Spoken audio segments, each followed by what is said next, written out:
Morning. Sorry about that. I was somehow my Wi-Fi became unplugged. No audio. Oh, There, really? there you go. Okay. Weird. Okay, yeah, sorry about that. My Wi-Fi became unplugged somehow. So it just went down. It was up for a minute and then it went down. Probably too much looking at YouTube and Twitter last night. Hey, So so how's everybody doing?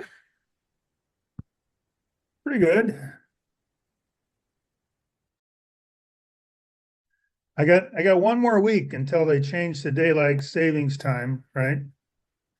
And then Right. it's just too much. Then it's going to be two. It's yeah, does that mean you'll be with us next week or that'll be the first week I that will be. It's the ninth, isn't it? Where I they change. yeah, So okay, that sounds right. yeah. But 5 hours difference ends up being having to get up at 4. So Yeah, yeah, I can see how that would be a bit much. So, it's a good book, by the way. yeah, it's a pretty good book. Yeah, that's the thing from a historian's perspective.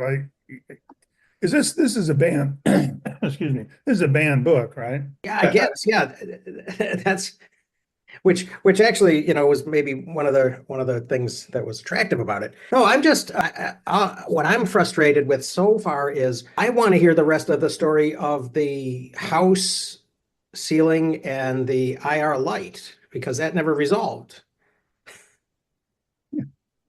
She was telling, I mean, Yeah. she uses all of these elaborate metaphors, but Right. the I don't know where. I mean, maybe she'll come back to that. I hope she does because that seemed like an almost Robin Wall Kimmerer moment of sort of connecting concepts with kind of realities on the ground sort of thing that I thought was gonna kind of pull it in a particular direction and I'm actually just curious of what was wrong with the house. Was there a colony of hornets behind the ceiling that was raising the temperature and bowing the wallboard, or what was it? But yeah, so anyway, welcome back, Pat. Thank you. Been a while since we saw you. Oh, here comes Chris. So this will probably be our full complement. Although I think Eric said he was reading it, but he said he might not be available for this one. I'm just scrolling back to the beginning of the two sections that we're going to talk about. Well, I've got a 24-page long list of US banned school books. So classrooms and pending investigation and libraries and stuff. Mm. And she's on it, banned pending investigation. Hmm. That said, What does that I mean? dropped a clanger. It turns out that my supplier's got two versions of the book. One of which Oh. is for younger readers. And I got couple of chapters into the younger readers thinking this is not an OBC weight book. And then literally right down on the bottom of the cover, and of course the electronic copy, you don't see the cover very often. Mm. It's the young person's copy. It's like, oh shit. So Mm. I went back and got and there's a same number of parts, but there's like 8 more chapters. Oh. Interesting. But for quirky things in terms of sort of scanning, reading and stuff, jump into the middle of the So which has a very big about you locked up up. near where Dan used to be. There's a class exercise of we're going to run a race riot in a white only class. Oh So we're wow. going to do it by eye color. Yeah. It's blue Interesting. versus brown eyes. I'd heard that story before, Yeah. and I could and I can imagine what the parents might think when they got home that night. So I'm sure there would have been a load of flack coming from that. Yeah. Yeah. Well, I thought it was interesting. I mean, she did go on that long kind of side trip to, let's divide the world by height and see how that works. Which I thought she was going to go, and then she also talked about, landing in Africa and finding out that there's no black people in Africa, but there are those height things going on. So I thought that was an interesting sort of clue to that. But yeah, but I can see how this might work as an interesting, way of, using those types of mental models that are really, that really kind of show the incomprehensibility of this, kind of social construct. Let me ask you a question. Pre-11 high school efforts, our very white school at the time, it's now not so much of a white area, but when I was go to school at 5, we had one kid, a little boy in infant school, so 5 years, ages 5 to 8, who was black but had a white brother. And of course, he's a Biafran War orphan. And then they left, and the only then caste we had, Church of England school, so no Jews, no Roman Catholics, was those few gypsy type people that had settled down, and those few Italians that had managed to decide we couldn't find a Catholic school, so you'll do. And they probably made up combined 10%. And my next door neighbour, One Direction, was a roving gypsy. His mother lived in a caravan in the garden, and they did one of the usual trades that wasn't scrap metal. So that was carpets. So they sold carpets and fitted carpets. And then after our British English neighbours moved, we had Italians for a bit. And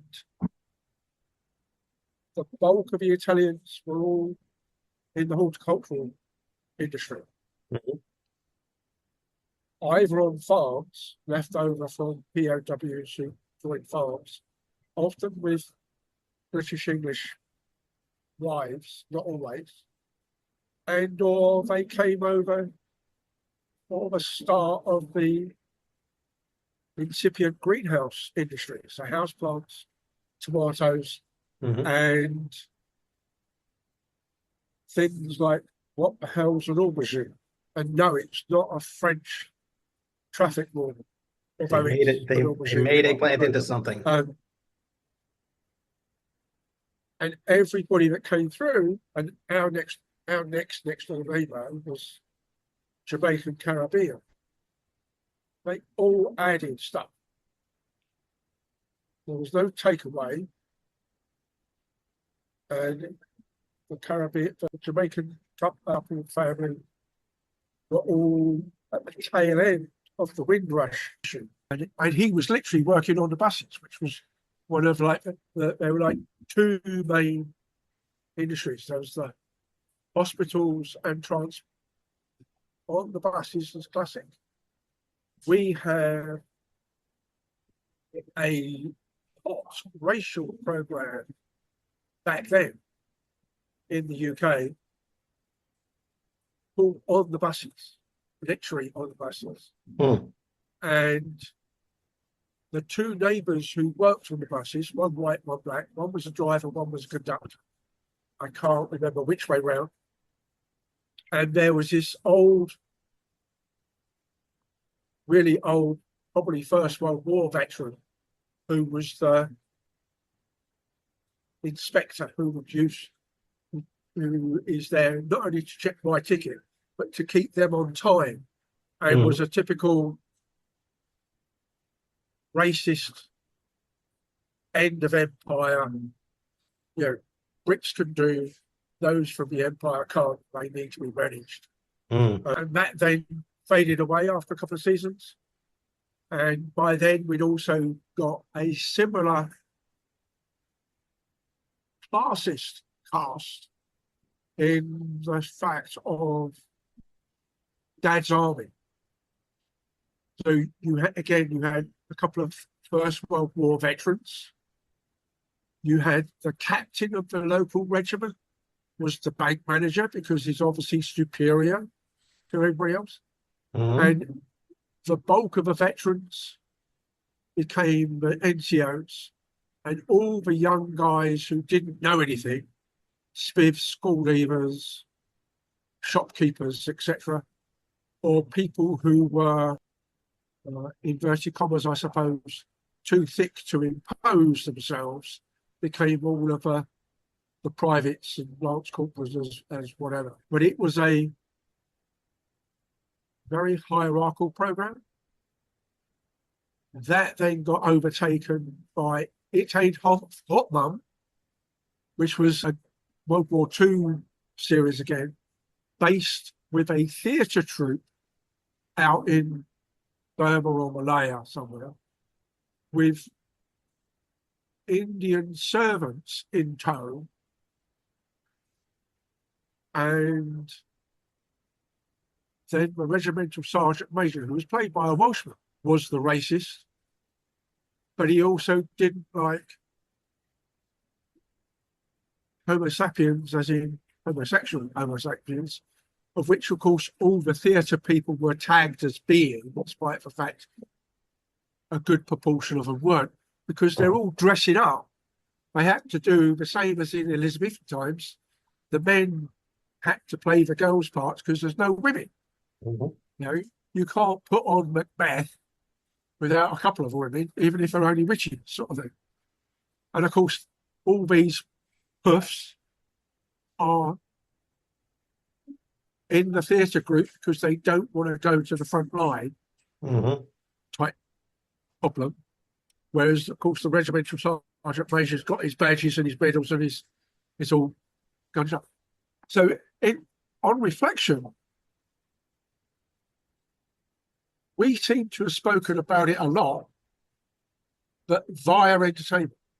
Mm. It's not until you get things like the Rivers of Blood from an MP speech that there was any, at least to me as a teenager, overt external stuff. Most of the bother boy type stuff and the beatings up all kicked out of football hooligans. Mhm. But you'd go packy bashing just as much as you'd likely to go puff bashing back in the day. But you would also But you're saying that was sort of maybe the outlet for look at that. it as being, oh, we're going to go against the Jippos round the corner. I don't recall ever hearing it being pushed against the Italians. Mhm. But that's not to say it didn't happen. Yeah. But certainly the Gypsies and certainly the other people from Empire, therefore particularly those that were clearly different colour. Mhm. So, you know, half of all my Chinese takeaways in the area were all Malaysian, but they're brown enough or not yellow enough to be still, white on the inside and white on the outside. So there's plenty of bananas and plenty of coconuts and plenty of, watermelons, as in the reverse now is you're green on the outside, but you're communist on the inside, as a watermelon. Oh. And of course, you learn this back even on where you live versus where you don't live.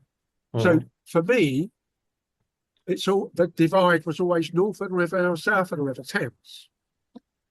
They eat their children south of the river, and we don't. And the closer you got to home, you found another group. So it's North London versus Chelsea. Although Chelsea's north of the river, it's nearer the river. Mhm.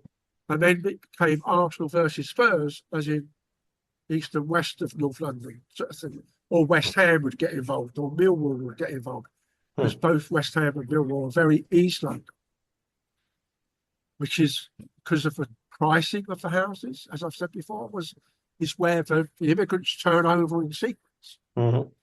So all of this early stuff, other than obviously the references to, your electing of Trump's first time round, is all not new. albeit also virtually all American examples.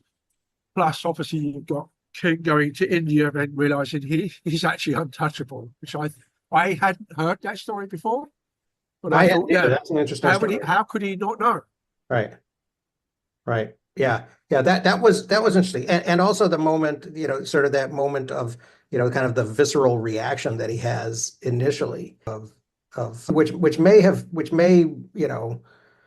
she didn't say as much about it maybe as she might have. Maybe there wasn't more to say in the documentation that she read, but it did seem like, maybe that might have been, kind of an American privilege thing that he hadn't imagined him, he had thought of himself as, as kind of this, by that time, kind of an American VIP to some extent. But yeah, to get back to the, you mentioned Trump first term thing. I mean, I think we've had in the last 24 hours, we've had another, interesting explosion online about the whole Zelensky thing. And that, but it reminds me of, I still haven't, and I just don't have a lot of motivation to, but I suppose at some point I should read, kind of Hillbilly Elegy and, and actually figure out, what it was he said in there. I know people who have read it and, and weren't that super impressed, but it certainly seems like a book to get from the library rather than pay money that direction. Yeah, exactly. Right. And or do better, make sure it's on one of the pirating websites and take steal it rather than buy it. But yeah, so that no one gets. But so far, but overall, I'm half disappointed in the book because I think it's too narrow. Really? I think it was 2020, and it was, so there were already things, right? White trash was already. Yes. I recognize that as well, but white trash was already out there. I mean, white trash precedes the West Wing even TV program wise. Mm-hmm. We've had The Wire since as well. Right. It's not as though it's not a black and white issue either, is it? Mm-hmm. But this to me is similar to the one that we did on the British versus the Italian banking process after World War I. Right, the Matai book, yeah. That clearly needed, because of, I suppose, of the technicality of it to a certain extent and the relative narrowness of the time slot, with all the outgoing, you could say there was some justification to keep it quite narrow. Keep it on the straight and narrow to a certain extent, so you got the story that people don't really know. Mm-hmm. This story people know at some point, even if you're on the white side, you know about the desegregation and the civil rights, because that's what you're now being able to push back against. I agree. It needed something. I think personally, it needed more. Whereas of her experience, I think elements of what I would like to know is, so if you take the Indian case, it's basically brown on brown, and effectively certain elements of it were pushed back against by the empire, but not enough. So let me ask you if you're familiar with various the Indian Africans case, where we've now drawn straight lines in the sand or through the jungle to give their country bounds, i.e. the decolonization element of it, which within the American example, she might get to it, but I don't think she will. Okay, Mark, what did you want to? Yeah, I was going to say, I always associated the concept of caste with India, but in thinking about it and kind of reaction to the book, I don't know a basic thing, and that is, are individuals of a given caste recognizable based on their physical characteristics? Not in a way that is foolproof, right? You can develop an opinion about somebody, but I think she does. I think she rightly says that oftentimes it's on the basis of family names, and because and there's a So talking about the Indian situation, and I hope she will. I think in section 3, it looks like she's going to go into it more. I've only read to just about the end of section 2. But Varna, ironically, she doesn't mention yet. Varna actually means color, and although it's not based on skin colors, but it does. The word actually means color originally. And it comes, I mean, and it's ancient, right? It goes all the way back to, the original Vedic texts in, the Rig Veda, which is, I think, not only the first and kind of most important one, but also the oldest one, like 1500 BC. And the myth that it comes from is of the dismemberment of this Purusha, who is a kind of an ancestor of the Vedic gods, right? In the same way that the Greek gods had to, defeat the Titans. The Vedic gods killed Purusha, and out of its different body parts, the world is made, right? And the Brahmins come out of Purusha's head, and and then as you go lower down, you get the Kshatriyas come out, I think, of the arms and shoulders, and the Vaishyas come out of the trunk, and then the Shudras come out of the thighs, the legs, and then of course there's the untouchables, the people, and the untouchables include also indigenous people and foreigners. But there's a kind of a persistent myth that Jati, the much more elaborate system, of which there are thousands of different, designations, and they vary by village and occupation and all of that, and generally tend to be very endogamous. It turns out that there was a myth that these were sort of imposed by the Raj, that the British sort of exacerbated this whole caste issue and made it into something that it never was. I don't think that's entirely accurate, because it does seem like, on the basis of David Reich's work on the genome, that these endogamous groups go back thousands of years as well, and probably have their own reasons for existing. And so, which is not to say that the British didn't lean into this and take advantage of the opportunity to kind of divide people and control them that way. Well, because one of the basic things, I think, in the book is the differentiation of race and caste, and trying to understand reactions to each.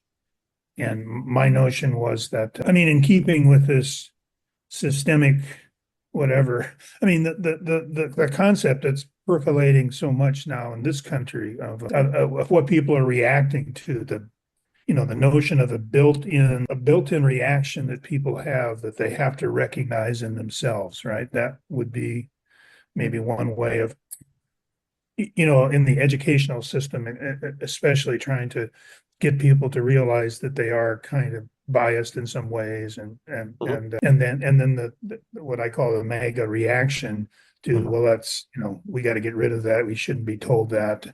We shouldn't be told that we're hateful and whatever based on something that has somehow become part of us, which is, that's what I was trying to understand. Is that more than, because my first reaction was I didn't know if the book was on the list, and I start thinking, okay, is this what they're always talking about? Because I can never figure out what the negative reaction in general was to what premise.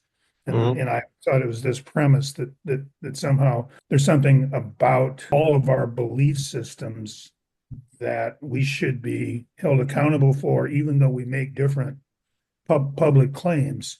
And that seems to be more the caste concept. That's why I asked about the caste in India. I didn't know. Can you see one and say, oh, that person is in this caste? And it's funny because the concept has been so ingrained, and I never really thought seriously about what the basis for the differences were. So, but here's a good question, though, because you bring that up, is by calling the book Caste and framing it in a concept that has some foreignness to it, that is not indigenous to American speech, she totally gets around the idea of just raw racism. And she can also get around another issue that we see that I think you may see some in Hillbilly Elegy, which broadly is the story of, a redneck, a hillbilly who goes off to Yale, bastion of, white power colonialism in America. Yep. And that experience. And you can't call that type of thing racism, because he like all most of the rest of the people there are white, although Yale's does better, I think, than a lot of other schools at trying to have some diversity, at least in the last 30 years versus prior. Sure. But so you can't frame it in that way. So caste becomes a better thing because it not only differentiates by color and race or creed or who you are, but it also goes across a couple of other different spectra of things, because in its setting in India and broader use there, it's not necessarily so much a color thing, but it's also a class thing, which goes to some of what we've read in things like Poor White Trash.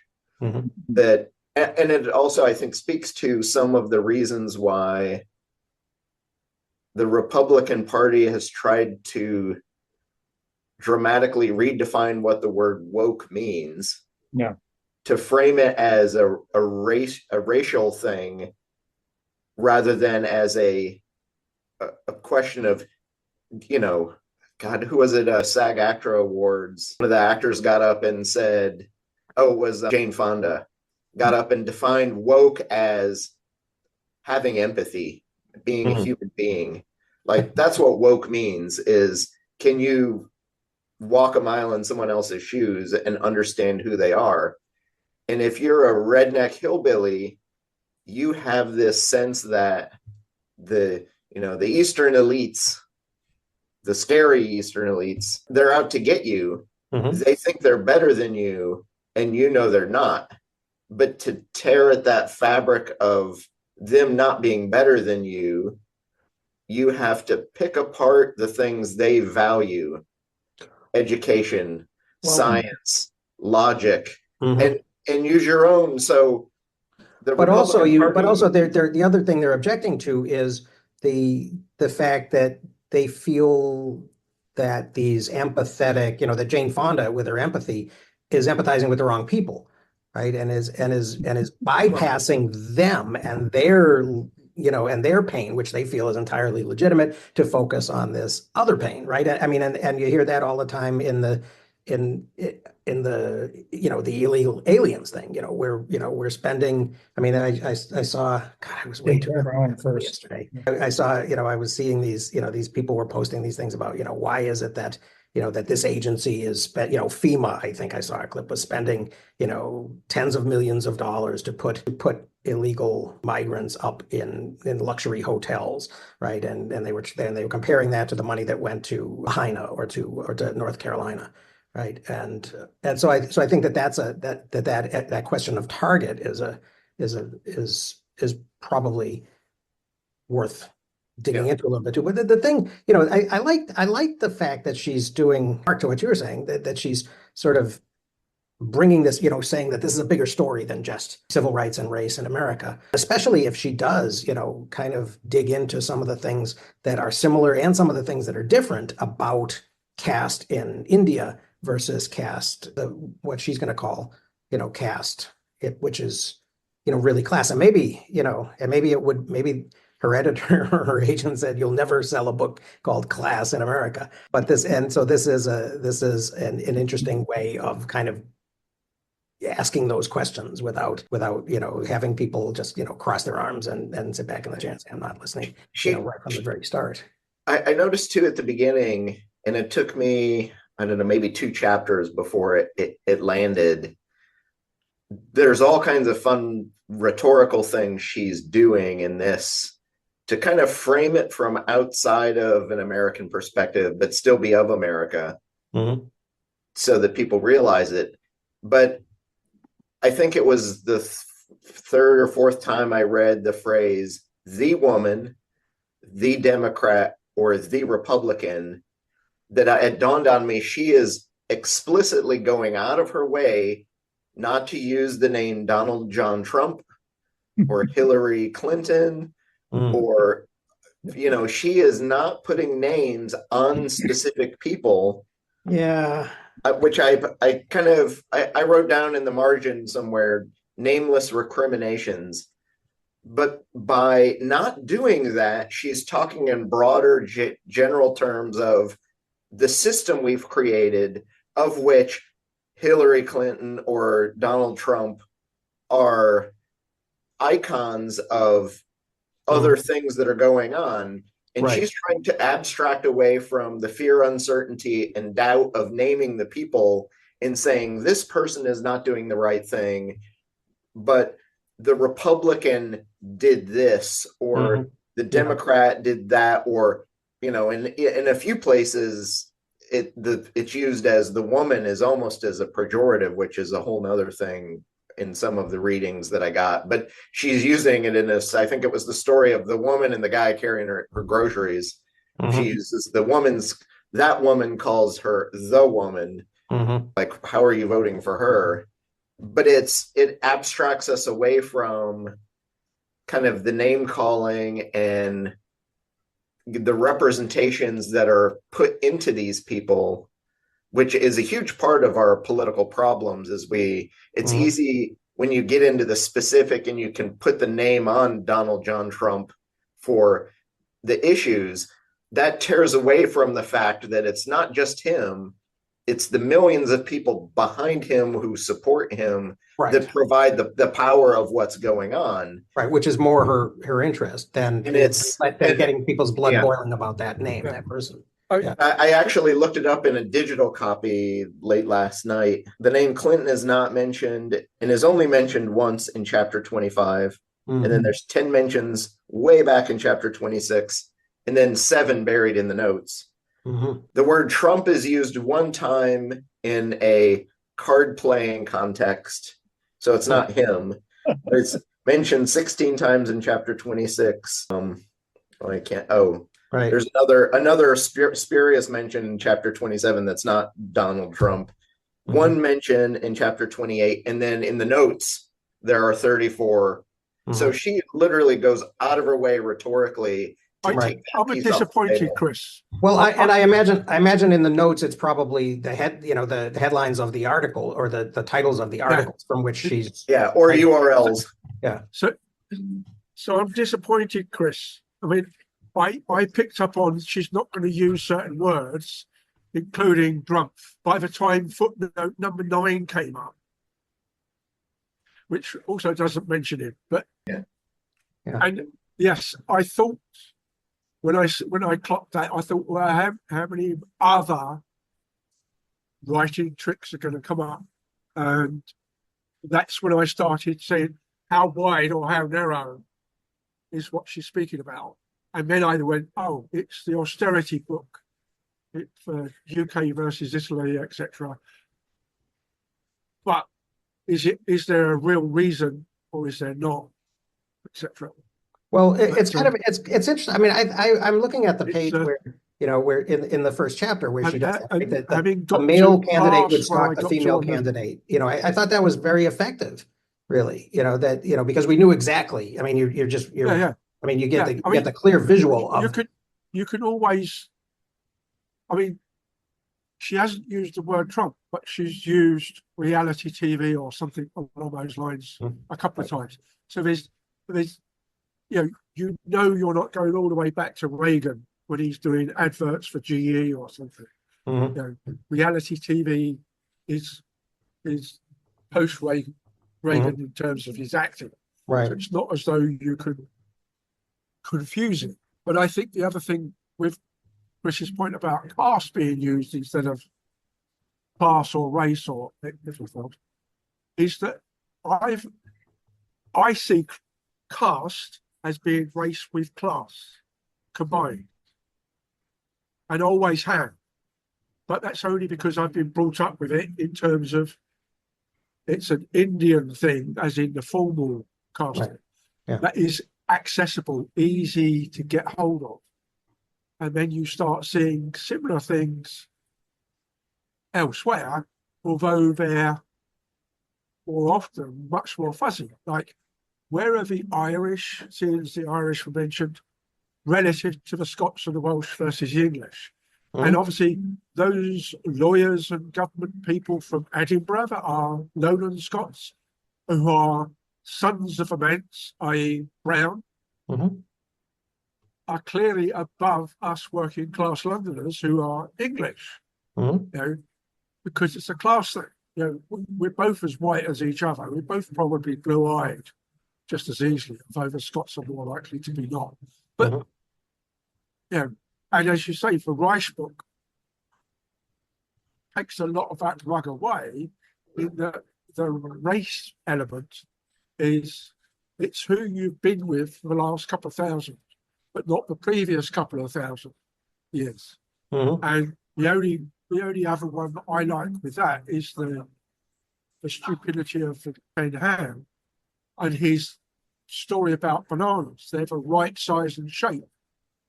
Us to peel and eat, it must be therefore a God-given food. Oh, And it's like, have you ever seen a picture of a not a Cavendish hybrid banana and they're like this long, but they're not that long and curved? Or Right. have you seen the Cavendish before it was named the Cavendish, before it evolved, been bred to be? And there's more black seeds in it than there are in a watermelon, type Mhm. thing. And it's Yeah. only a banana. Yeah. Well, okay. Yeah. So So far, though, the generalization, with the Pretty good vagueness website. and the generalization issue, right? how wide it gets is still, in Yeah. my mind, a question. Yeah, but she also, I mean, I think it works on that page, but then on the following page, when she talks about, then that fall in the midst of what seemed like a cataclysmic financial crisis, an African American, a man from what was historically the lowest caste, was elected president of the United States. Now okay, but come on, I mean, that's nobody thought. Did anyone think that You didn't. Obama was a poor black kid from the ghetto who had, made good? I mean, he was as, I mean, caste wise, he was as elite as you could be. I mean, his father was, an African grad student at an important university in America.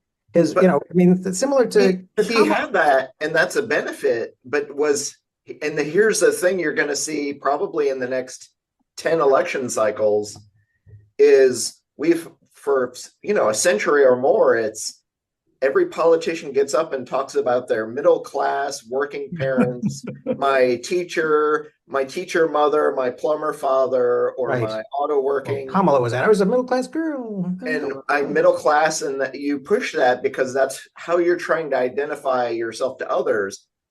Yeah. Obama did not do that, and he almost spoke never of his parents and who they were, which is why some of the "is he even a citizen" can gain traction. Yeah. But he spoke about instead my grandmother who raised me, and it's the white grandmother, if I recall. Mhm. And similarly in this election, J.D. Vance, the hillbilly, the avowed hillbilly, who is really rubbing elbows more with the tech elite, is trying to downplay his tech elite ties that he made at Yale and subsequently. And he's throwing that overboard because only the tech elite know that he's playing the game, but everybody else doesn't. So instead, he says, I grew up in poor Appalachia.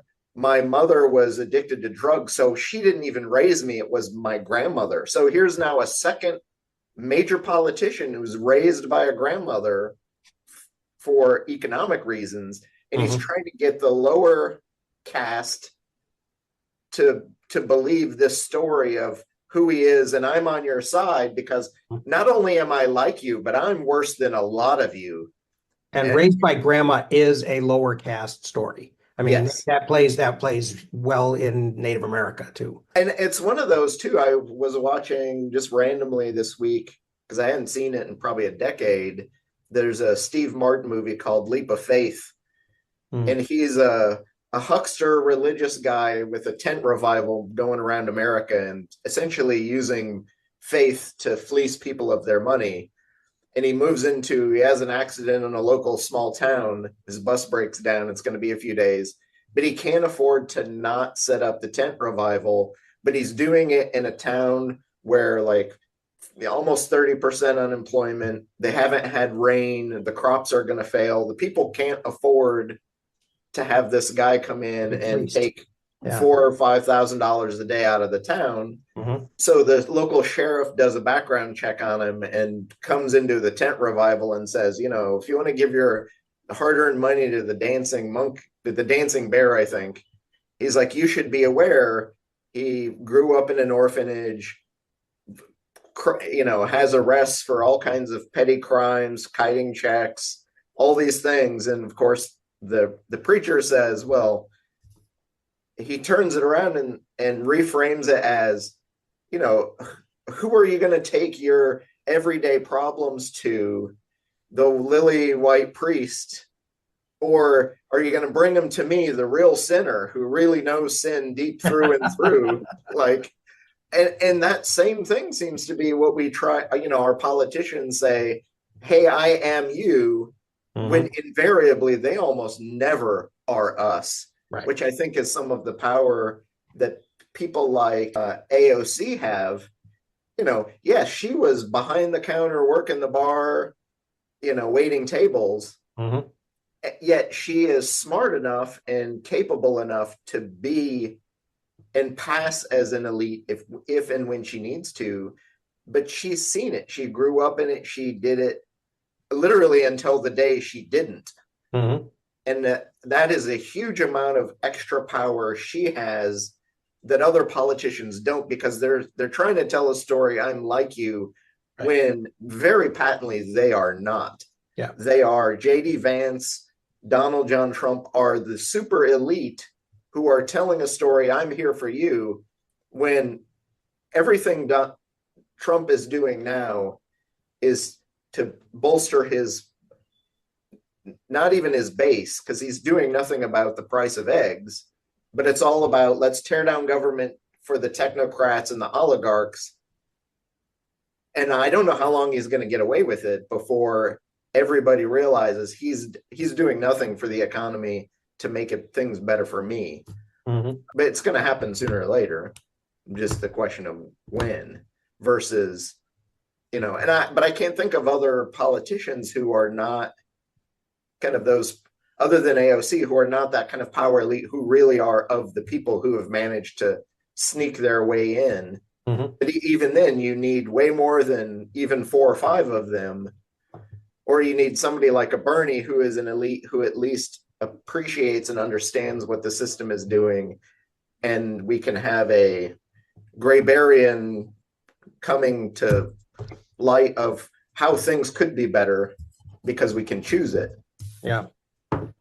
It was kind of funny because as I was listening to, you know, I've got this in Kindle and I've got it in Audible. And as I was walking and listening to it, I was thinking that the first chapter, I was like, okay, but did it age well? I don't know. You know, the afterlife of pathogens, it's called, and it doesn't even really go to, you know, to kind of that. But you know, and then she goes on to the old house and the infrared light, and this, you know, and this whole, you know, skeleton of the house, and you know, and how caste is the frame, you know, behind the walls and all of that. Caste is the race, skin, you know, all of that.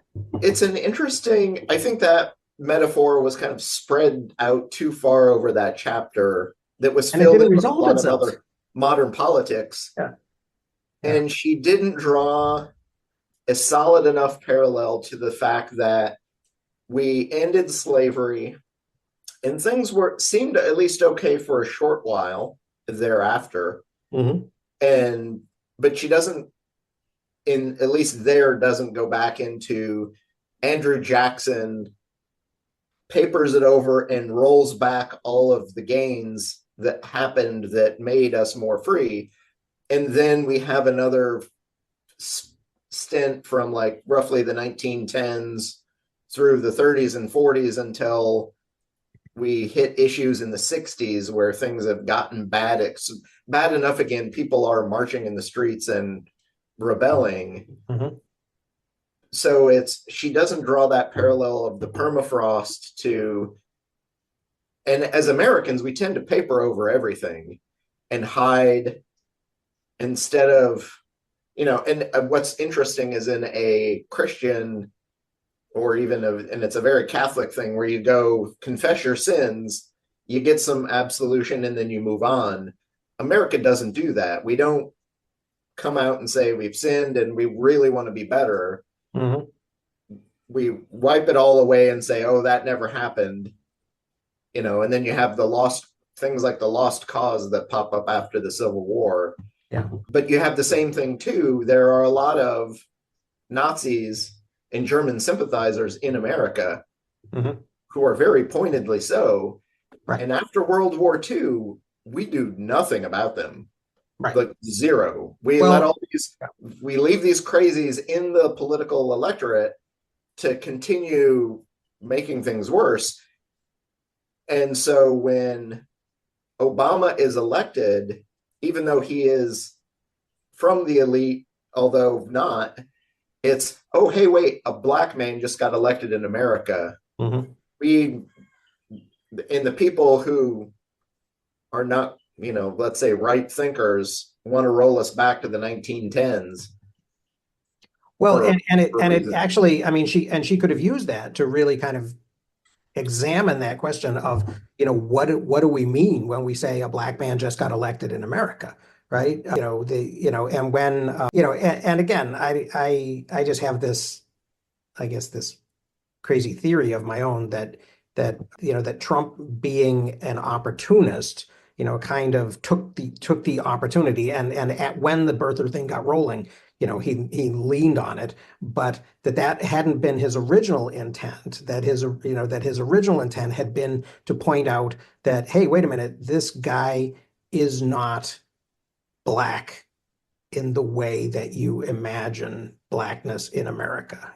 He's not, the descendant of slaves, having, coming up from the ghetto and all of these things that kind of go mentally, attach to that designation. And that would be, kind of an interesting, sort of opportunity to talk about that. What does it mean that, that America elected a guy who is black? We elected a guy who has black skin, who has African, an African father. Well, and it's a very delicate issue too, but both what we can call white America and black America will look at people of color who are in races or running for political spots somewhat differently. And Sure. when you think about who Barack Obama is, he doesn't identify as a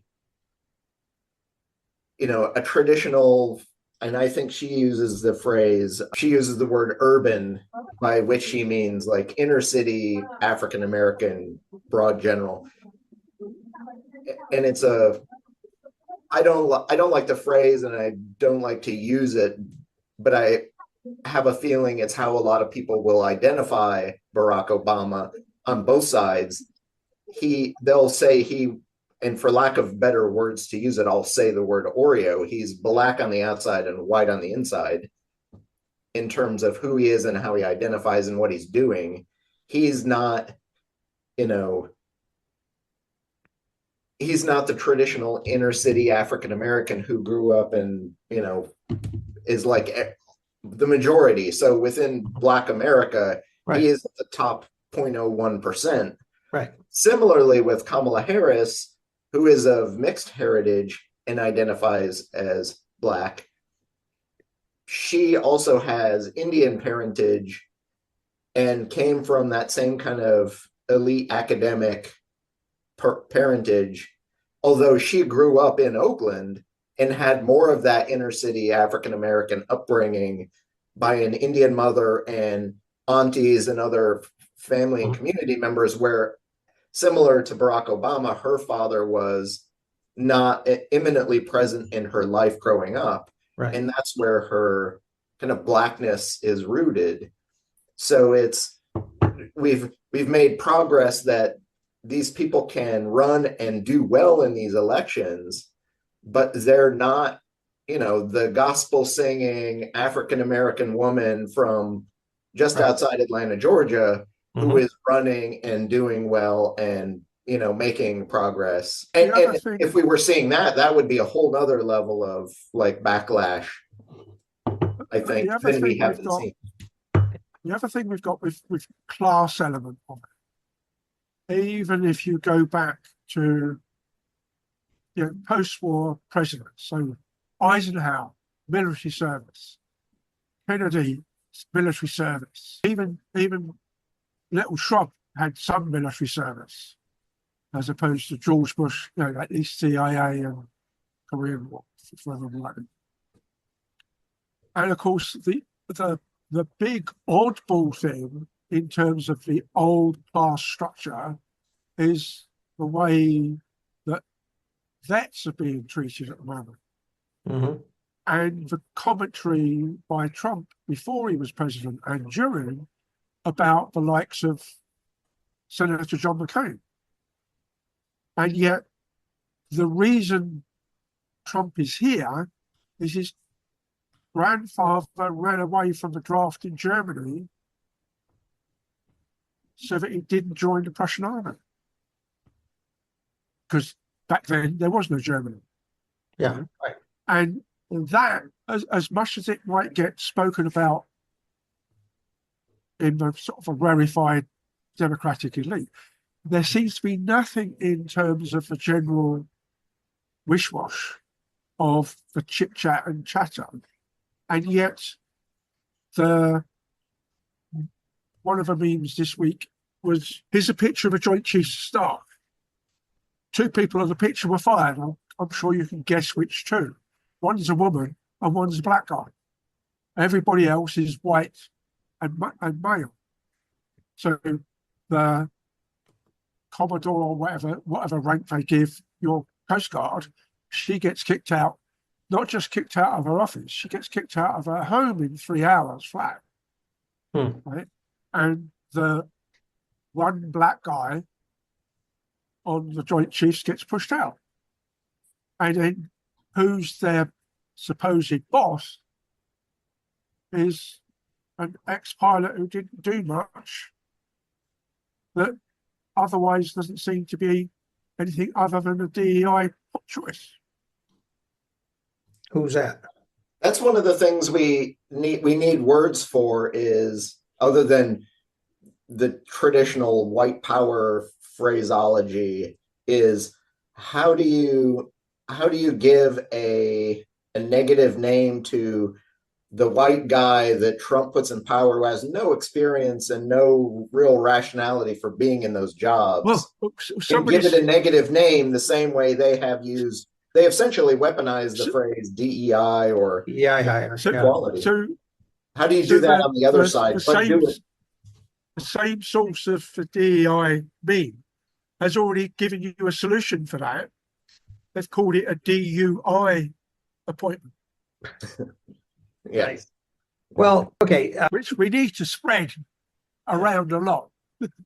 All right. So I don't know about that situation. I do think that it's that this, to get back to the book, I think that one thing that I think would have been interesting to hear more about was this relationship between Bim Rao and E.B. Du Bois, because I think that probably that would have gone to, and maybe she'll come back to it. It would have helped to sort of explain this dialogue between these two different systems. That again is, I think, is maybe what happens later in the book. I mean, there was a thought, seeing as you brought up Du Bois, there was a bit of chat somewhere that I saw that was, about what you don't necessarily know about Tulsa or Wilmington.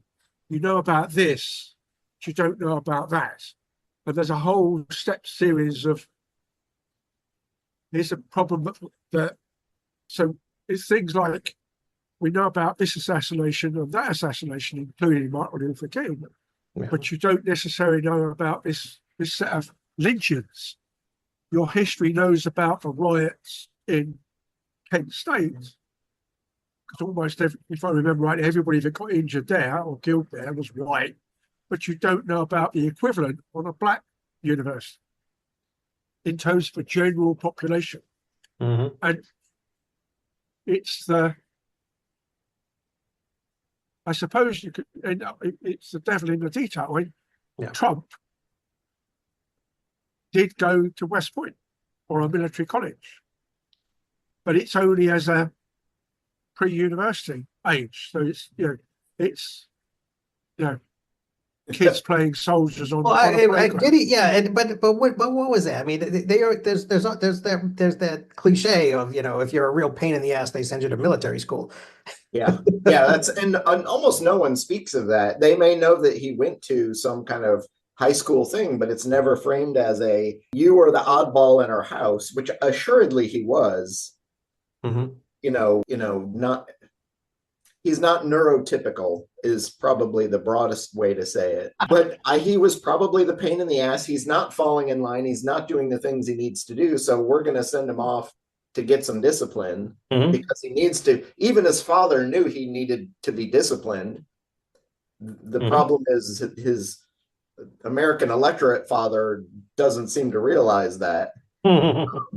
Or he needs, Well, and so even in his it's first administration, it's we need somebody to be in the room with him as the adult to keep him on the rails. Mhm.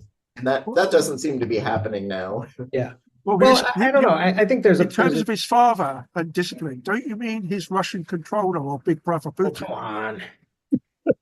All right. I think that I Get think away that, from daddy issues and The Saturday Night Live thing recently with him and the French president, where he's just all over the French guy because of he's got such a lovely language and he's clearly got a knee that needs to be touched frequently, right?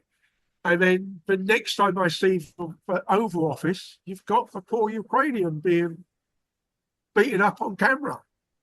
And discipline? It doesn't know the meaning of the word. I think that it was kind of an interesting week, right? So you have Macron, you had Starmer, and then you had Zelensky. And I think it really, I think it will be, it's historic. And I think that it really, I mean, I don't know. Like I said, I've spent too many hours in the last 24, looking at the notion looking at these different places and seeing the ways that the responses, the reactions to especially the Zelensky thing have sort of lined up. And, and even Pat and I argued about that. Well, what's interesting though is he's usually when you as a US president are on camera with some foreign dignitary, you've beaten the thing to death in a quiet room where no one can see anything. And then you both come out and tell at least similar stories for where we're going in the press conference. Mm-hmm. And Trump in the last month has now done this a half a dozen times where he's letting the quiet part in the room, the sausage making is the sausage making be seen on TV. Yeah. Which is going to throw things into crazy territory because and I think at the end of the day, it's not going to serve him well that because he's coming off as the bully almost every time. Like, he's got to help her. JD Vance carry the water up. Yeah. He didn't even say thank you. Yeah. And the AP or somebody did a review and said, Zelensky said thank you about a half a dozen times prior to that point, but it's really he's going to come off more as a bully. And the question is, what does that do to the image of American power, not only at home but even more importantly abroad?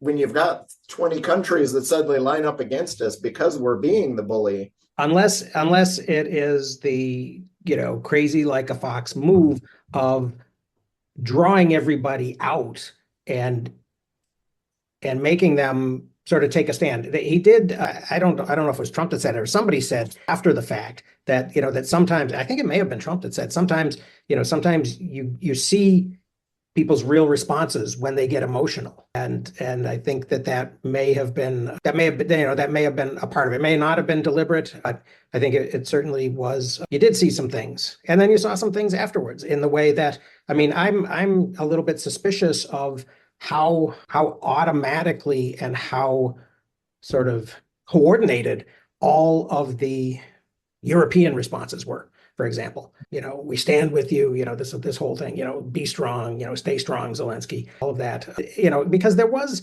some talk about the Europeans having said, hey, wait a minute, this rare earths deal that Trump has made with you, we'd like to bid on that, right? What about us? And this, it does seem like that there were some, and now there's there's talk on the, from the right side saying, claiming that, that the people, that the former deep state people from, from the left side had advised him to, to not take this deal. And that, and that there had been 3 opportunities to sign this deal already. When the Secretary of the Treasury had gone to Kyiv, and then when the Vice President and the Secretary of State had met with him in Brussels or wherever, and then he came to Washington. And each time, apparently, it was expected that the deal was going to be done, and it wasn't done, which I don't know. The weird thing too is if you look at what's going on, there's 2 different ways that this, deal over rare earth metals is playing out. So Putin comes in and says, you used to be part of Russia, we're going to just take you back, and sends in a military to take that.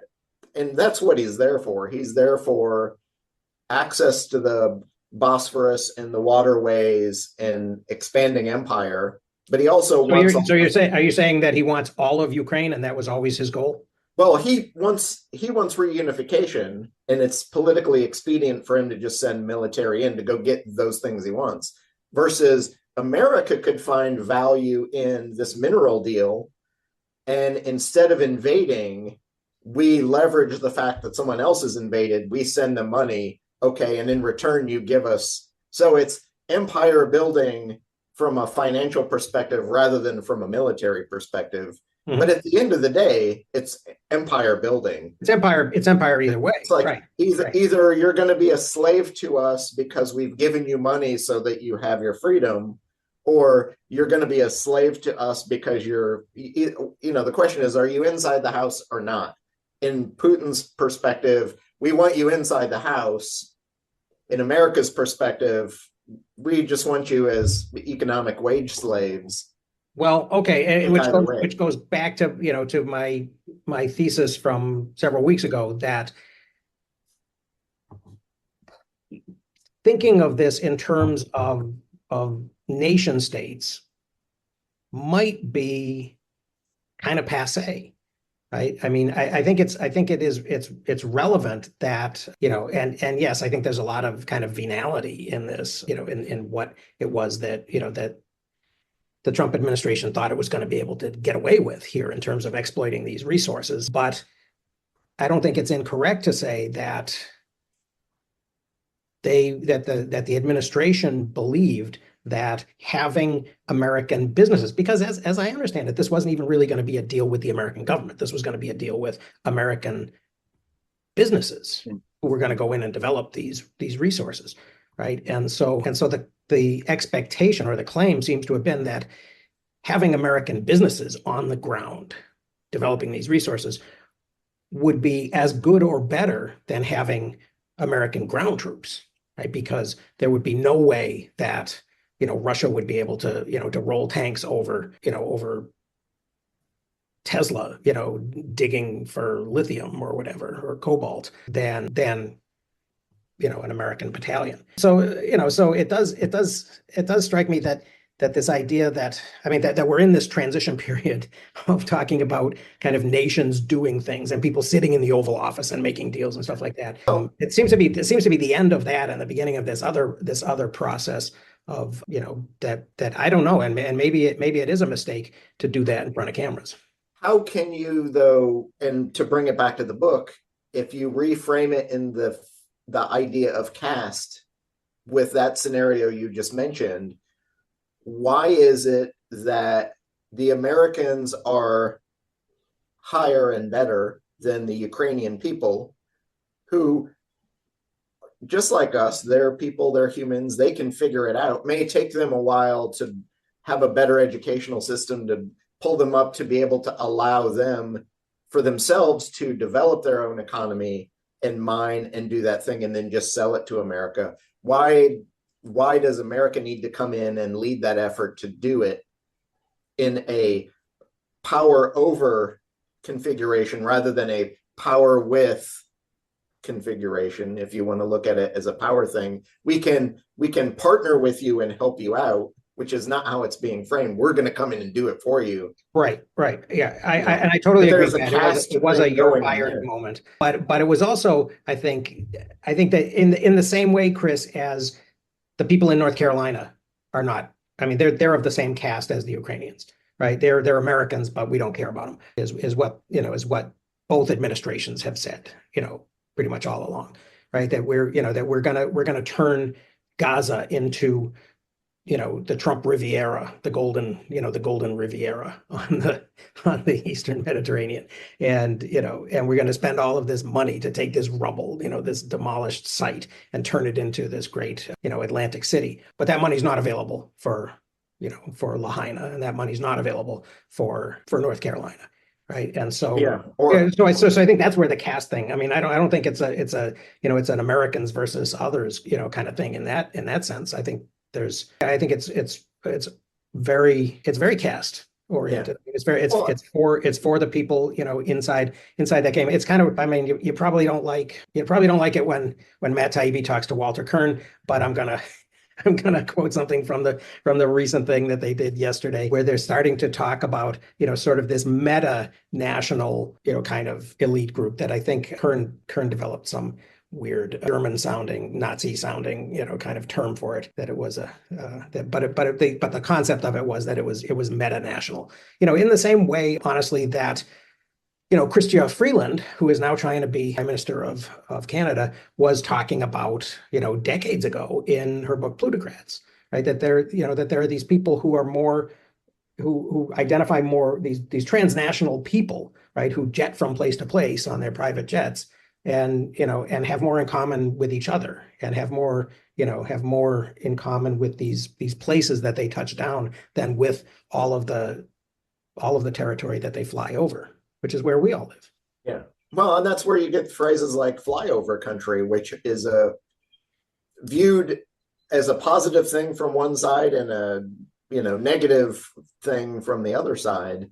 Mm-hmm. And explains a lot of the appeal of a demagogue like Trump. Yeah. But it seems to be the case that and probably the better way to talk about it is to use the word debt peonage.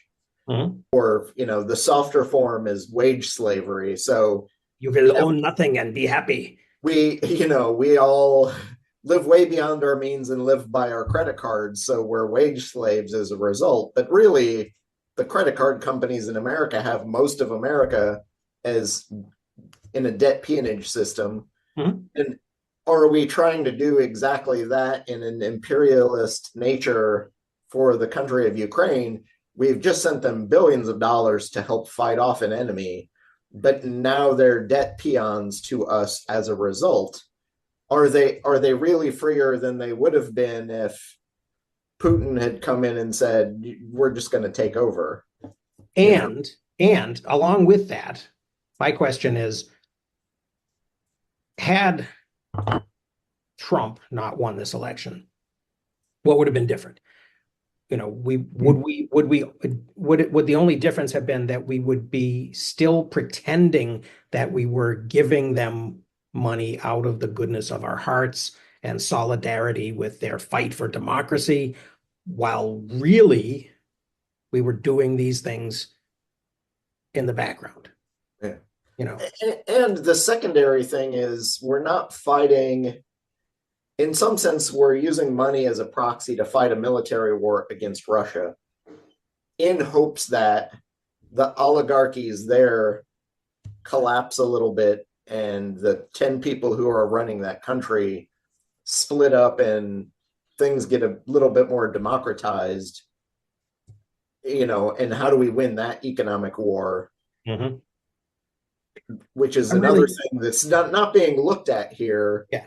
Generally in the broader public is there's a war between America and Russia that's happening, but it's because it's an economic one, nobody's paying attention. But in the sense of, Lucy pulling the football out from Charlie Brown kicking it, the whole, bringing Charlie Brown, Zelensky, Ukraine to this point of believing that they were going to be, what's his name? Jeffrey Sachs said something interesting the other day in something that I watched where he was yelling at the European Union, I think. And he said he would have eliminated NATO in 1991. And because the question he was answering, it was in a Q&A period. He was answering a question from some German diplomat, I think, about, what about the German said, well, what about Estonia and Latvia and Lithuania and, these Baltic republics and, and these Eastern European countries that wanted to become part of NATO. And Sachs said, I would have said, I understand why you want to be part of NATO, but it's not in America's interest that you become part of NATO because, and because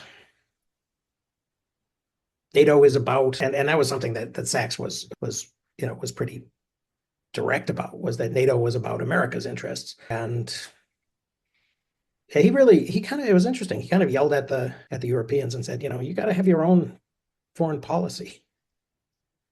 And and Europe isn't NATO, and and that I thought that was kind of interesting. That and from the perspective of caste too, the European people caste wise, are probably legitimately the last really solid middle class, kind of left in the West. It's all the Spanish's fault, right? The second world language. Spanish. In what way is that? So, that you mean Spanish history during the Holy Roman Empire period, or? But they're still the second language, right? Yeah, After Chinese. yeah. So what's the Spanish casting as opposed to the British English casting? But so no, of course, Europe's got their own foreign policy. It's now we've almost got rid of all the Americans. What do we need to do for the last push? Well, yeah. Spain had a weird history, though. I mean, Spain had Franco, so they had a whole thing that we kind of turned away from and pretended it wasn't going on. After we destroyed fascism in Europe. Oh, but let's forget about Spain. Let them work it out themselves. I mean, when was the end of Franco? 75, 77? What the hell? You're muted. I was just dragging us back on topic onto the book. Yeah, Thank you, please. 75, 77. And it's about the same for Portugal. So she uses this analogy to pathogens and inoculating ourselves against this disease we've got, this virus. And I wrote a note here on page 12 at the end of that chapter before she gets into the vitals of history, because she's framing it as an ongoing healthcare concern, presumably to the body politic. And are we taking good care of ourselves? Are we, watching wellness? But the fact that she has framed it in 2020 when she wrote this book, or when the book came out, she presumably started writing it 2015, 2016 sometime. But what does it say when she's talking about we've got this pathogen in our body politic and we need to vaccinate ourselves against it, literally at a time when the pandemic has pushed everybody or half the country into a generally anti-vax position? And what does that say or help or hurt her argument as she starts this book, that it's coming from a virulence and a vaccination perspective what does that do to her argument? Because she's one of the things I wanted to ask Tim earlier too, when he didn't think she framed this broadly enough.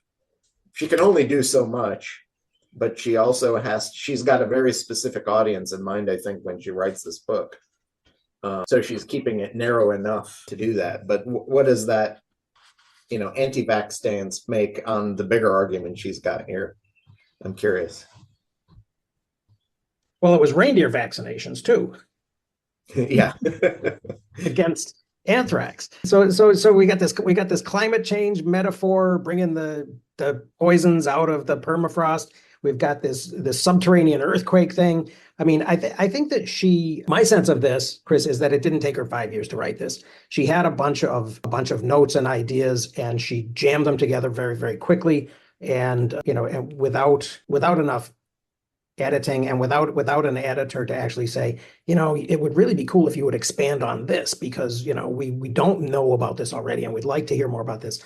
I think that the Indian and Du Bois connection was one of those things, one of those missed opportunities. I think stories about herself, and because she has a life experience of kind of living as a New York Times reporter through this, and she does tell one story about that. But well, that may be a piece of it too, is her background as a long background as a journalist. Yeah. And so here she is writing a book, maybe without as much editorial authority as she might have as a journalist, but also in terms of writing at speed and putting out a book, which is a dramatically different form than putting out a magazine or a newspaper article. And not her first book, though. Oh yeah, no, certainly not. Although I think that first book probably had a longer brewing time and research period than the second book. But that's also a piece of how media can have issues, is the speed at which you produce content in almost every form means you don't have time to do as good a job on the first big thing that you did that was really great as you do on the second. And I always, point people to the example. It's a really great example of Jewel's first album. She spent 10 years writing a bunch of songs for her first album. Right. And 4 or 5 of them were like #1 hits or top of the charts. And then because of the way the music industry works, you have a contract. You need to put out your next album in a year. You don't have 10 years anymore. You got to put it out tomorrow. Right. And so your second album is never going to be as good as the first. Yep. Or another really great example I always love is M. Night Shyamalan spends more than a decade writing screenplays, and he's written 7 or 8 things by the time that Sixth Sense comes out. And when the Sixth Sense comes out and is one of the highest grossing films of all time, almost immediately it's in the top 10. Wow. Okay, we want you to put out your next movie a year from now. Well, when you're a writer who wants to write everything you direct, it's going to take you 4 or 5 years to write that next thing for the next movie.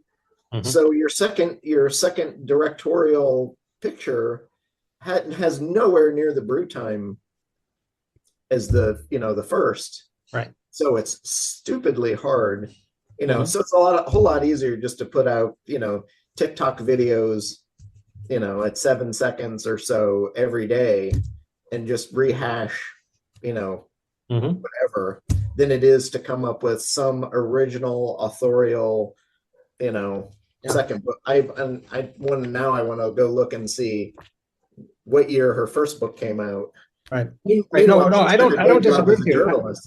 I don't disagree. I think that she does, there are a whole lot of things in here that it's sort of like, okay, I can take that and I can follow up on that. I can do some research on myself about, Amdekar and Du Bois and this idea, and she mentions along the way that Amdekar had, was in New York City in the 1910s, and when Birth of a Nation premiered, and then he rejects the term Harijans applied to them by Gandhi, patronizingly so in their minds, which is like, that's a whole thing. I mean, let's I mean, that's like, that's something you could drill down into. I didn't know that story. What does that word mean? What did Gandhi think he was doing?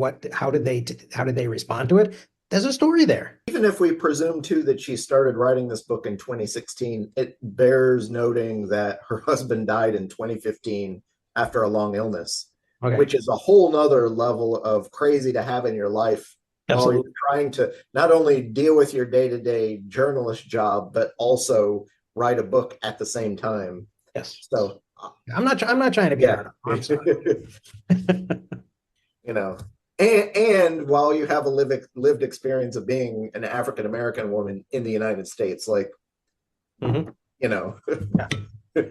I couldn't have done this. No, yeah. I'm all right. I'm being too picky. Not under those circumstances, anyway. But you know, it does. In reading it and having those questions, it also does. Yes, it would be nice to be spoon-fed those stories, but it could be contingent upon us to, like, as readers, to go out and do a little research and fill in some of those blanks that we may not have in our own education. So Yeah, I'm not. Yeah, I guess I wasn't saying that I wanted her to necessarily give me all those answers. What I was suggesting was that would have added interest. Yeah. Those would have been good stories that would have improved the telling of her whole, of her whole story, and kind of the power of her message here. the other problem you've got too is once your book gets this thick, you got to take something out to put the other something in, I guess. which is also a massive editorial problem. Well, she's got so many of these metaphors. She could have pruned the Matrix metaphor. Yeah. Well, there was some issue even in the first chapter or two, while she's talking about the permafrost, she gets away from it and gets into some other climate crisis stuff that is not as important to the story she's telling. Mhm. And I was kind of like, we're far enough into this chapter now, I've lost the thread of the permafrost story. Yeah. Where are we going? Why are we here? Right. Or the infrared house X-ray. Yeah. And then she gets back to it at the tail end, but it was that I think there was too much in that middle piece that I could have done without some of the global climate crisis issue, which really wasn't tied in as much to the permafrost story even. Yeah. Right. Well, it's like which story do you want to tell? And I did kind of feel also like she spends the whole first chapter sort of establishing what lane she's in. I'm in the, she doesn't name names, but she certainly picks a team in that chapter, right? Of what she thinks, she quotes The Guardian, for crying out loud. And so it's like she establishes, and she's like, okay, you guys, you're with me, right? We're on the same, we're in the same I think that's a lot of our problem too, is she's writing for a broader American audience that's not us necessarily. Yeah. The white guys who have read and seen a lot of these things before, we're not her audience. Although I think I'm here more for, I want to say it's part 3 where she has the list of the chapters that go down the list. Yep. of what makes a caste. I'm here for that. That next section is going to be far more interesting to me than the establishing pieces that ostensibly this introduction she's writing not for me, she's writing it for all the other people who don't have it and may need it. So I'll give her that. That's an easy, but I'm here for that. That third section I think is where I'm going to get the most meat out of this book. I agree. This is more than just a single book, though. I mean, if it's got spin-offs, and I guess I don't know where they came from. I mean, Tim starts talking about he read the teen version of the book, and they're instructional materials, which I think that someone saw this being adopted in an academic setting. I'm not sure where. And so you need a teacher's manual or whatever. I mean, if you just look up the title through like Amazon, you see the other, and I don't know if that was who comes up with all of that, and when was that recognized? I mean, so what Tim read, who wrote that? Did she write that too? Do you know? Probably not. So, but here's a model I think this book and those materials are following is Ibram Kendi's book about slavery and racism, which also followed a similar pattern of here is the well-researched tome on the history of slavery. Mm-hmm. And this is something that needs to be more broadly known. So we're going to create, and it's probably the publishers helping to do that. Although he's got, as an academic and a teacher, he's also got that background of I'm here to teach and help put this stuff out. But there are children's versions and lots of teaching guides and other educational support materials for his book. Right. And going back to that New York Times connection, there's the 1619 Project. Yeah. So right? this and she pulls, and there's that moment when she pulls out some interesting details, right? When she's talking about when she talks about 1619, she says, it's a haphazard line in a letter written by John Rolfe, and he mentions them as merchandise, and not necessarily the merchandise the English settlers had been expecting. The ship, quote, brought not anything but 20 and odd Negroes, Rolfe wrote, which the governor and Cape merchant bought for victuals, right? So they basically they weren't what they had expected. They weren't really what they wanted. They gave the ship's captain some food in exchange for them. It's a difference. It's an interesting, that's an interesting detail. That's a different story. Yeah. And you could also say, in some sense, Donald Trump is bringing things to us that we don't want in exchange for a pittance. And where does that go? Where does that lead 250 years later? I'm also, I think, here too for the part 6 on backlash. Mm-hmm.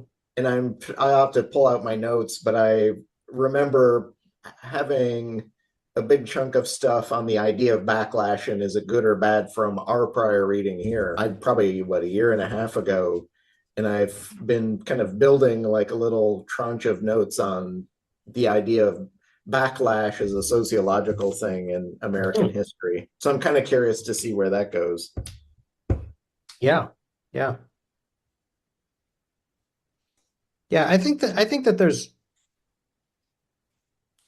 I'm still interested in especially interested in section 3. I do think that when she starts talking about slavery, I think that's a stronger section. Yeah. I mean, I think I almost, based on what I've read thus far, although it's interesting and there's some fun stuff kind of hiding throughout it. I think I almost feel like I probably would have been better off starting at section 3 and reading the couple sections after that. Yeah. Versus the beginning of this, which there's not as much I'm getting out of it, other than the interesting framing of the nameless recriminations piece that I got out. There's some interesting rhetorical things she's doing that I wouldn't have expected. Yeah. And I do like the way she brings in these ideas, right? The little personal stories she tells again, right? There are no black people in Africa, she said. This is a Nigerian-born playwright who came to a talk that she gave at the British Library in London. Well, that's an interesting story. Yeah. I mean, I do like the idea that that she does spend these 2 sections really kind of saying, trying to talk about the fact that we don't, and it is kind of a Graberian thing, right? That the way that we think is not the way that we have to think, right? That these things that we understand as, kind of basic foundational. Yeah. Well, there's lots of little pieces that point to that. So, one of the things I remember, she talks about when people got here, in some cases they recorded the date of their arrival, and in other cases it didn't bother, assuming that if you were black, you're a slave forever, and if you're white, you were probably indentured for a certain number of years, and it's important to establish when that time period begins. Yeah, just stuff like that. Yeah, the way that time works in for one, yeah, and time, and yeah, you could say that one experience is sort of timeless and the other one is very much about, well, and when you get to, kind of this philosophy of change and progress that we then embody, right, as a culture, right? We're the socially mobile, right? We're the ones that believe that, that there is some type of a teleological trajectory to history, right? And we're on our way to our manifest destiny, right? Well, we certainly can trace that back to there, right? Okay, we're counting. 7 years from the time my ship lands and my papers are handed to the plantation owner, I'm going to have a different life. Well, Right. it's even in the name of the movement we give to most of the left as the progressive movement. Like we're progressing, we're going somewhere Yeah. that's better, hopefully, than here. Yeah. That timepiece, although oddly, it's been kind of used as a hammer against the progressive movement that, oh, we like where we were before.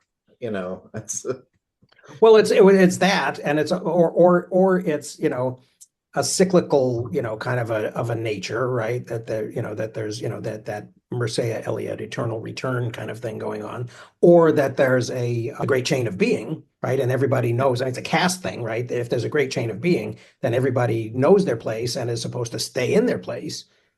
well, and maybe it's helpful to have a place as a means of identity, so you know who you are.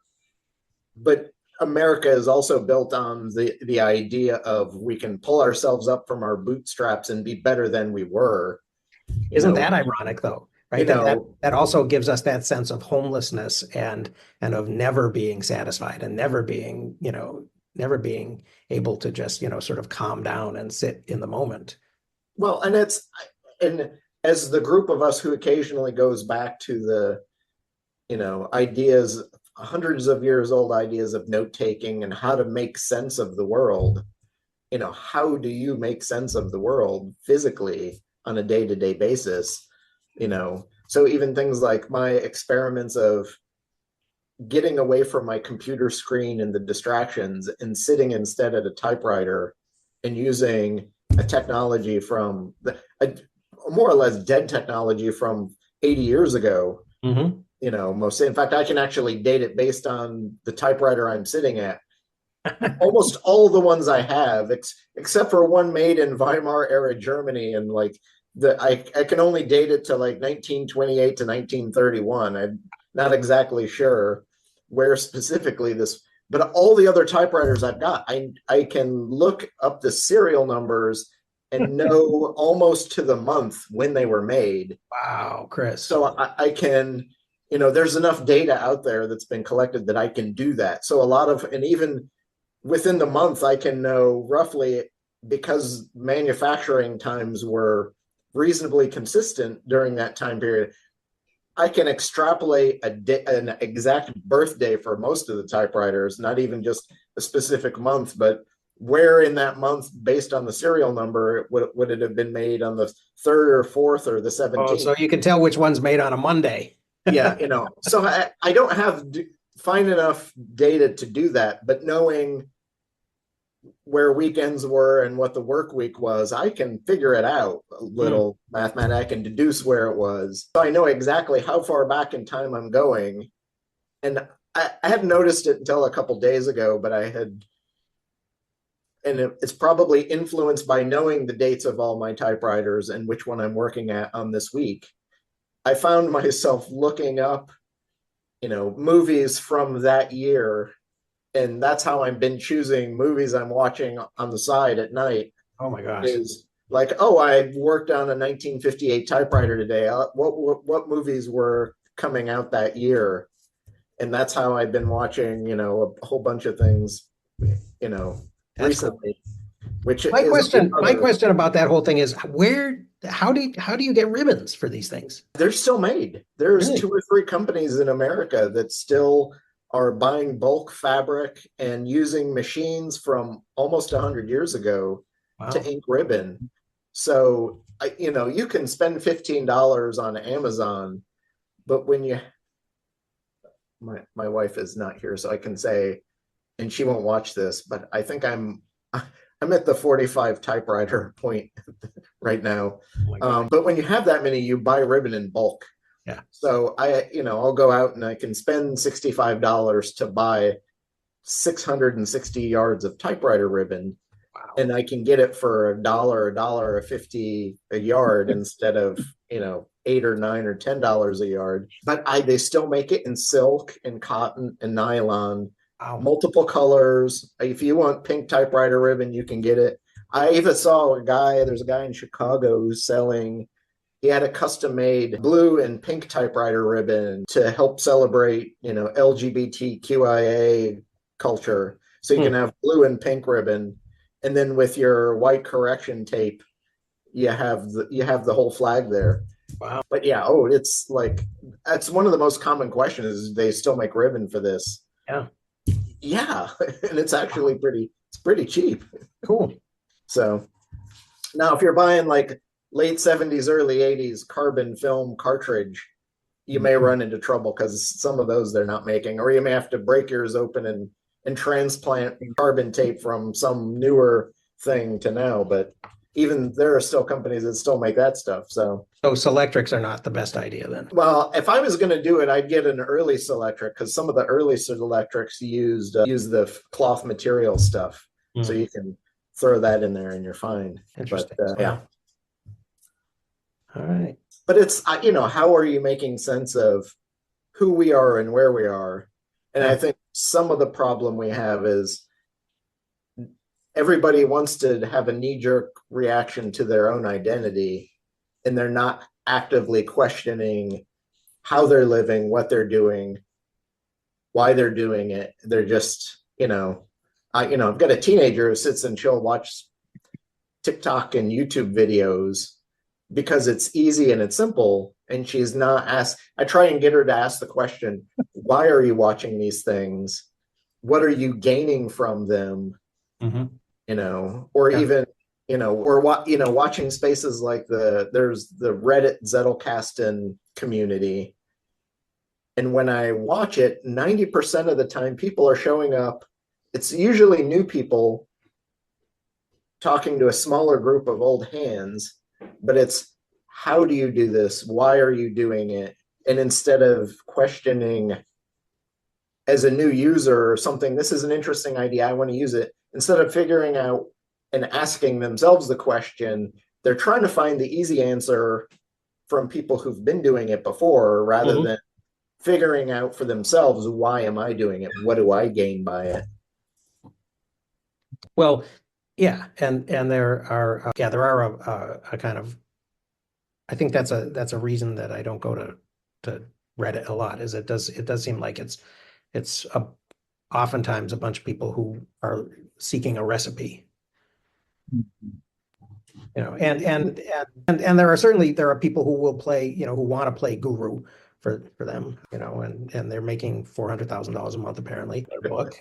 Well, that's the thing though. If I did the calculation, if he actually were making that much money on that book at the 16 some odd dollars he's selling it for, even if he bought bulk copies at $10,000 a tranche so that he's making 10 or 15 bucks on the deal, which he assuredly isn't even selling it mostly only through Amazon, he would be at massive New York Times bestseller status. Yeah. So it's when he says I'm making it from the book is supporting 5 other things that he's also selling.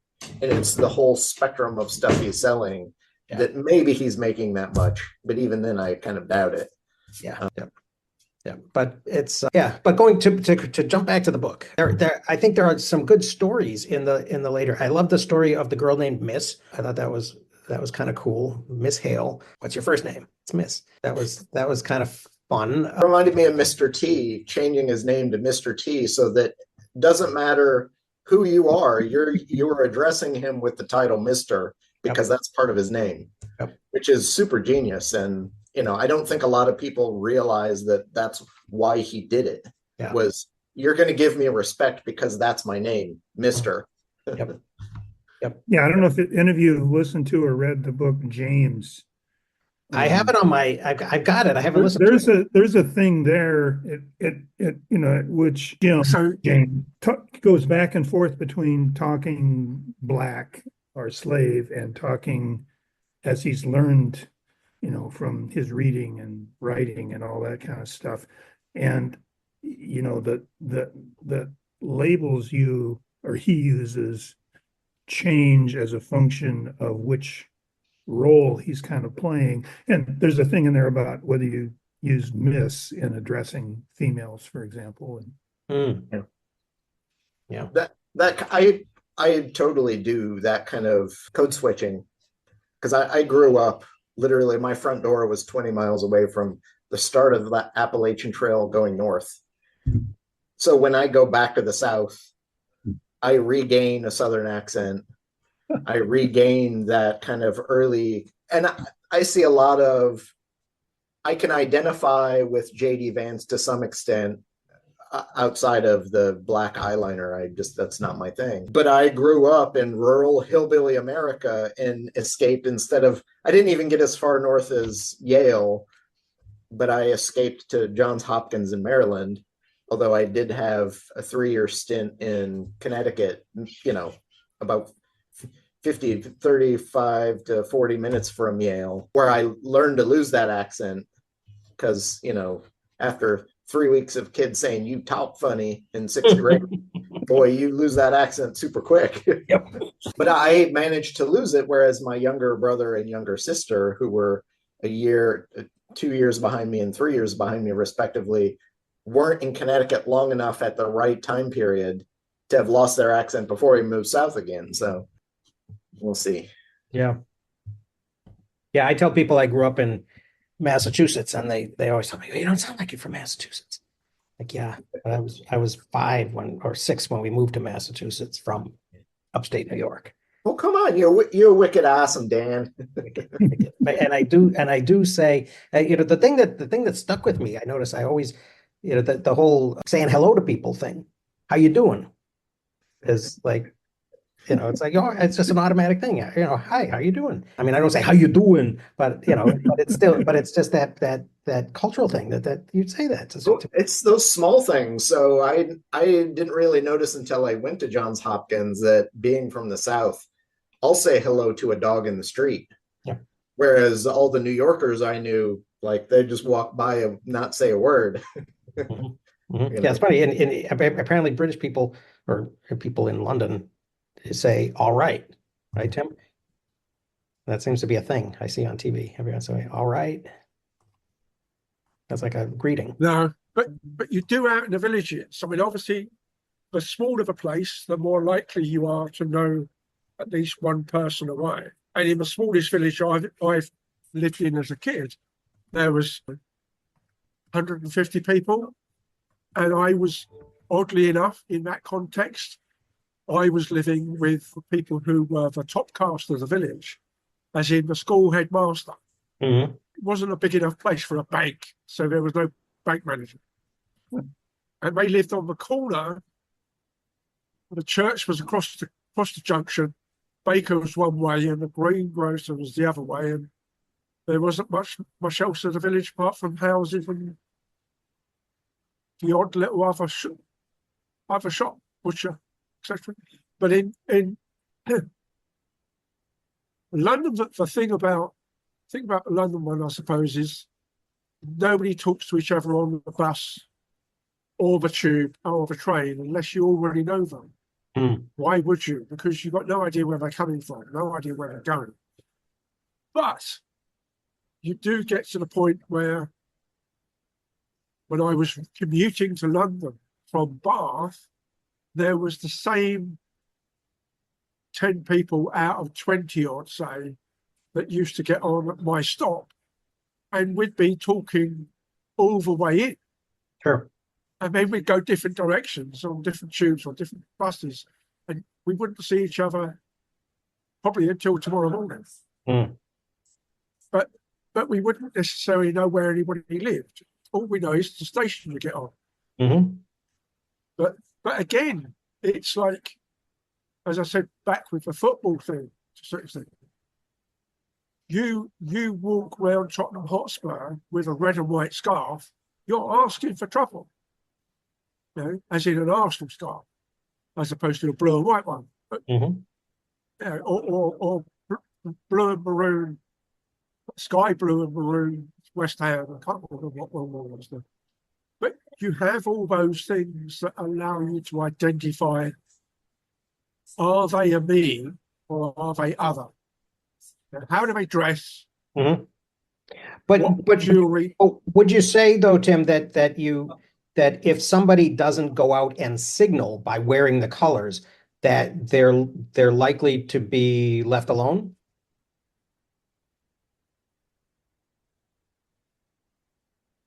If in most instances, yes. But if for instance there's like 6 of you and 1 of them, then depending on what the 6 of you are, as in how much of a bully is in Mhm. within the group, Mhm. somebody might turn around and say, let's have it or have her or whatever.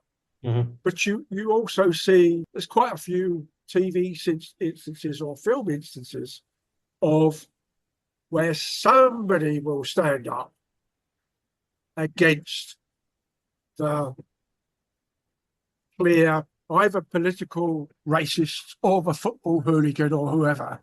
And you see, I mean, even with there's a Michael Caine film where he's playing an old army veteran, and they don't particularly like where he's living because he's on a bit of a sink estate where lots of troublemakers are pushed out by the local authority, and they eventually murder in a subway, English subway, so underneath tunnel to cross a road as opposed to going over the top.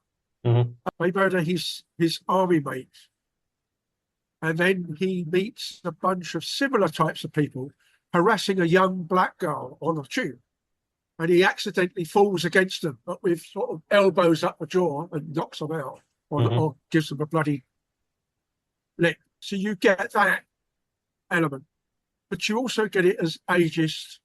You know, the older people would get picked on to a certain extent, and of course, if you've the classic funny one is the English person complains when he sees 2 Pakistani types speaking foreign language and berates them for not, you're in Britain, speak English. At which point somebody next to him turns around and says, they're in Wales and they're speaking Welsh. You get that occasionally. And Perfect. So I've had it decolonize a couple of this. times where I've had my nephews who are half Palestinian with a response of, what are you doing with them packets? And you can only say that in the summer because they tan really well. But during the winter, they're as not white as me, but they're not really white, Mhm. same as their father. Mhm. And it's the other one, of course, is a friend of mine who was working with me in Frankfurt. Turned out he was about 6 or 7 years behind me at my high school. He'd moved to Germany and was living in Dusseldorf, working in Frankfurt. But occasionally he'd hire a car, German car, and go back to the UK. And he'd often get snotty comments about bloody Germans leaving their towels over the beach loungers and stuff. And then, of course, he'd turn around and answer them in a very exactly the same accent as I got, North London. He says, well, where are you from then, mate? As though, you know, are you from Bristol? Or are you from Manchester? Or are you from Glasgow or something? So I can put down because I'm a Londoner. Mhm. And rather like when Chris was talking first time round, I think about the fires, he pointed out there's a map that shows something like 30 odd states that have less population than the county of LA. Within the last couple of weeks, there's a map that's come out of England that shows green zone with an orange band up the middle. And the orange band is roughly 50% of England. The 2 green areas are the other 50%. So it literally goes like Kent, London, up through Buckingham, Birmingham, Manchester, Liverpool. Oh, so the orange is the urban. And it's that it's about a fifth of the land area. It's got Mhm. half the population. Sure. So there would be an automatic, a bit like Chris talking about his Appalachian thing. Are you orange in this case, or are you green? You know, are you city mouse or country mouse? Type thing. And Well, and I got it. I even got it when I left my London office. Because I wanted to live in Bath and stay there because that's where I went to university. I wanted to transfer to the Bristol office, and they then said, "Well, people who leave London never come back." Oddly enough, 3 years, 4 years after I left the company, I worked for almost 7 years, nothing but inside the M25. Yeah, I mean, your red-blue thing, but your red-blue is also city versus country as well. yeah, that's what I'm saying. Yeah. Yeah. Well, It's even 1203, guys. you go back even to ancient Greece, and it was the polis, but it was also the countryside that supplied the grain and the food to support the Yeah. polis. Mhm. So And you know, in Roman terms, got Rome versus Egypt, because that's where much of the grain came from, Yep. if not all of it. Yep. But again, slavery was the problem because no employment for the Romans, so they all were living on handouts. as they say in Boston, cool beans. Cool beans. So they do say that. Wicked cool. So I guess we'll leave the Nazis as well along with. So we'll talk about the Nazis at the end of section 2 and section 3 in 2 weeks, okay? Because I will be going up to Bemidji next weekend. Well, have fun. Yep. So Not actually, too much. I guess, Mark, that means that you're done. Sorry about Yeah, that. well, yeah, I listen usually, Okay. at least for the first half hour or so.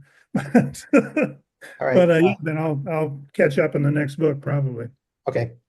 This All is right. good. I've learned it reads easily. I mean, for me, relative to some of the others, I never can quite figure out why that is. Why do some books I can move through much more quickly?